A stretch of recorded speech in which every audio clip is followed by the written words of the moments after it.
Hello दोस्तों, ऋषि steno classes में आपका स्वागत है। अगर आप इस चैनल से पहली बार जुड़ रहे हैं तो चैनल को सब्सक्राइब जरूर कर लेवे, ताकि आपको डेली डिक्टेशन के साथ साथ जो भी कोई अपडेट होगी वो सबसे पहले हमारे चैनल के माध्यम से आपको उपलब्ध करवा दी जाएगी। तो आज की जो डिक्टेशन दी जा रही है उस डिक्टेशन को आप अगर एक बार नहीं लिखा जाता है तो दूसरी बार अवश्य लिखें, क्योंकि आज की डिक्टेशन बहुत बहुत इम्पोर्टेंट है। तो आज की डिक्टेशन स्टार्ट होगी 5 सेकंड बाद। मनुष्य हमेशा से एक बड़े समूह की इकाई है, जिसके बिना उसकी सामाजिक पहचान नहीं है, लेकिन अपनी वास्तविक क्षमताओं, संभावनाओं और मौलिकता की शक्ति को भीड़ से अलग रहकर ही वह पा सकता है, जो उसके स्वतंत्र अस्तित्व को सार्थकता देती है।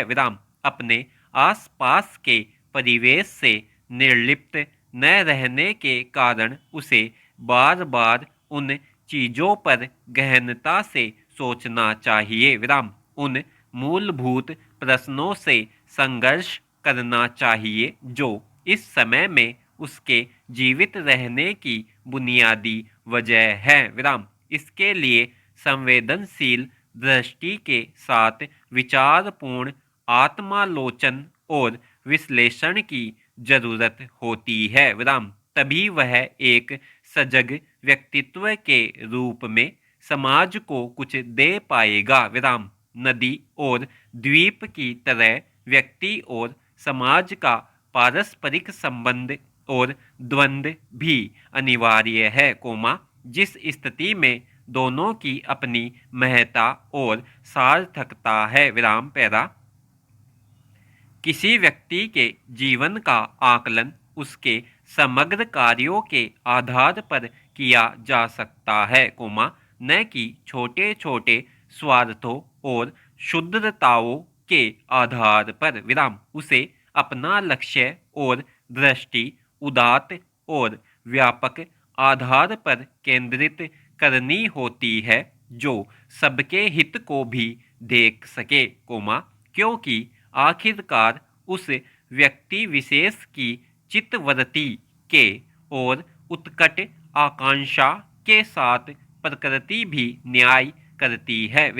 जैसे बहते हुए जल की धारा को तमाम अवरोधों और चुनौतियों के बाद भी निरंतर आगे निकलने के लिए कोई रास्ता मिल ही जाता है, जो उसे अथाह समुद्र तक पहुंचाता है। इसलिए एक सार्थक विचारशील व्यक्ति का उद्देश्य भी सीमित या एकांगी नहीं, बड़े और व्यापक आधार पर आगे बढ़ता है, जिसमें उसे सभी संकीर्णताओं से मुक्त होकर अपनी दृष्टि को भी उदार और प्रवाहमान बनाना पड़ता है। तभी वह खुद को अपने परिवेश और नई संभावनाओं को पहचान सकता है।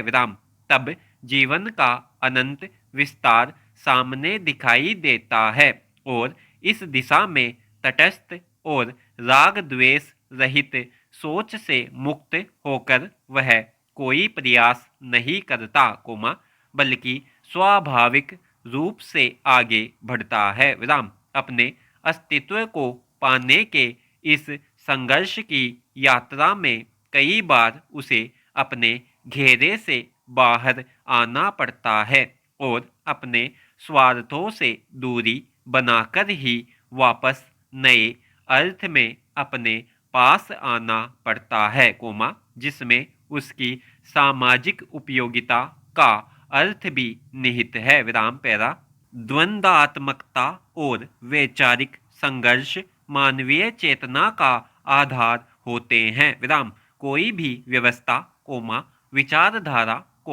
मूल्य, आदर्श और सिद्धांत अंतिम नहीं होते।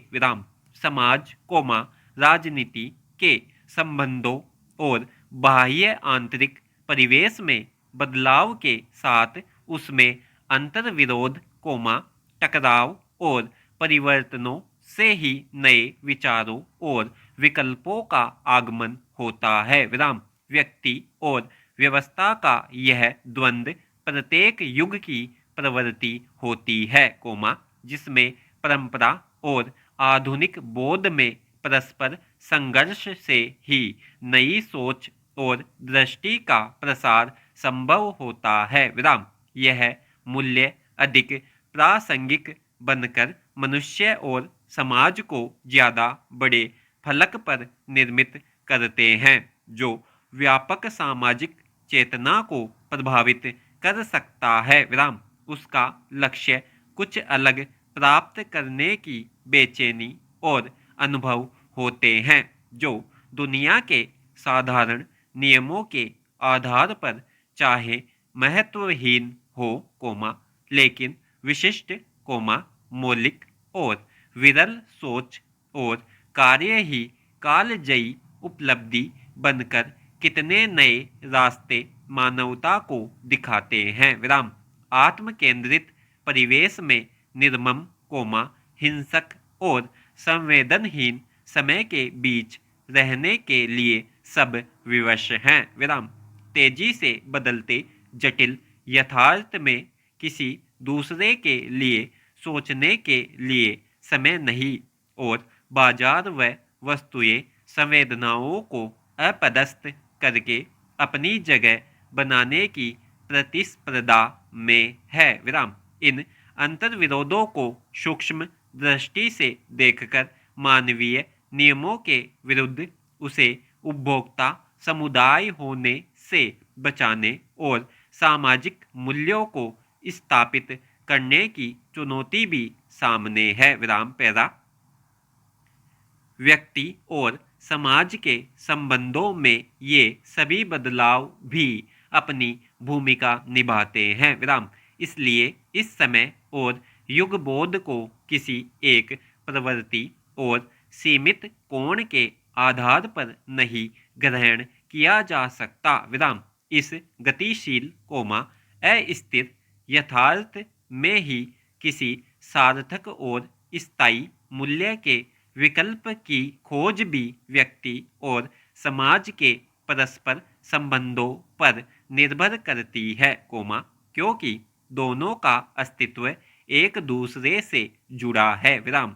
व्यक्ति की मुक्ति का संघर्ष या उसकी सफलता अकेले नहीं होती। विराम। उसमें समाज की मानवीय मुक्ति का सूत्र भी अभिन्न रूप से निहित है। विराम। जीवन के सभी अनुभव, अच्छे बुरे और अंतर्विरोध आपस में गुथे हुए और अनिवार्य उपस्थिति के साथ शामिल होते हैं और व्यक्ति के विशाल जीवन का हिस्सा बनकर व्यक्त होते हैं, जिसमें सब कुछ घटित होता है, क्योंकि जीवन और यथार्थ ही इतना बहुस्तरीय और संश्लिष्ट है, जिससे समाज भी प्रभावित होता है। विराम।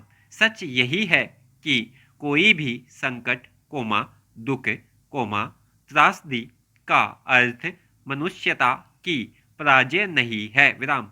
यह सामूहिक चेतना के अस्तित्व का आधार है। विराम।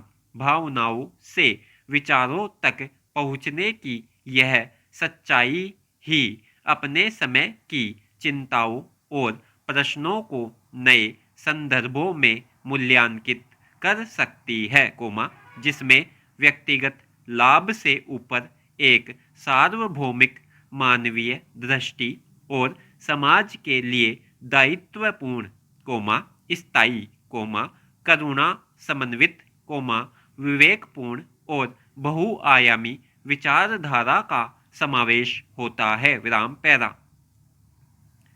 समाज में बहुत सारे ऐसे लोग मिल जाते हैं जो अपने आप को तो बहुत पढ़ा लिखा मानते हैं, लेकिन उनकी हरकतों को देखकर ऐसा लगता है कि वे शिक्षित होकर भी अशिक्षित ही हैं। विराम। अगर केवल सामाजिक बुराइयों की कसौटी पर ही देखें तो हमारे देश में सबसे बड़ी और शर्मनाक सामाजिक बुराई है कन्या भ्रूण हत्या विराम। इसके लिए मात्र अनपढ़ या गरीब लोग ही जिम्मेवार नहीं है कोमा, बल्कि पढ़े लिखे लोग भी आज की इस वैज्ञानिक सदी में रूढ़िवादी विचारधारा में जी रहे हैं और बेटियों को दो यम समझते हुए उनसे छुटकारा पाने की कोशिश उसके जन्म लेने से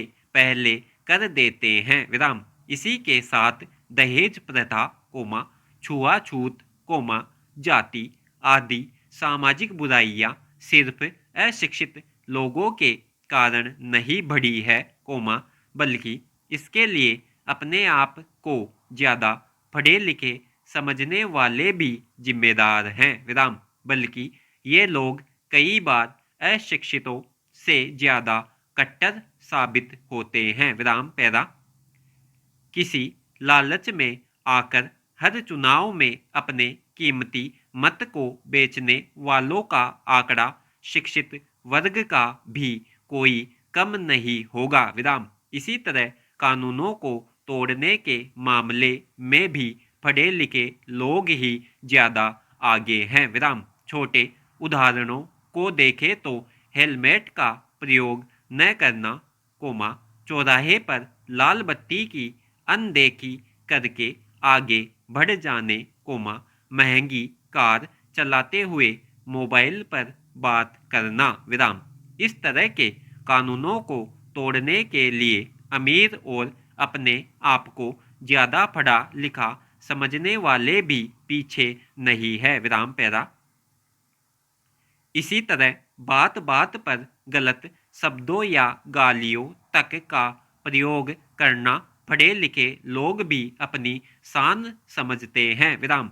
शिक्षा का मतलब यह नहीं है कि किताबों का ज्ञान हो जाए कोमा, बल्कि नैतिकता और आसपास की अच्छी बातों का ज्ञान होने के साथ साथ इंसानियत का ज्ञान होना भी बहुत जरूरी है विराम। असली पढ़ा लिखा इंसान वही होता है कोमा, जिसके अंदर नैतिकता की भावना हो कोमा, इंसानियत हो कोमा, समाज में अच्छी शिक्षाओं का प्रसार करे और भौतिकवाद में भी अच्छी तरह खुद जिए और लोगों को भी अच्छी तरह जीने की सलाह दे विराम समाप्त।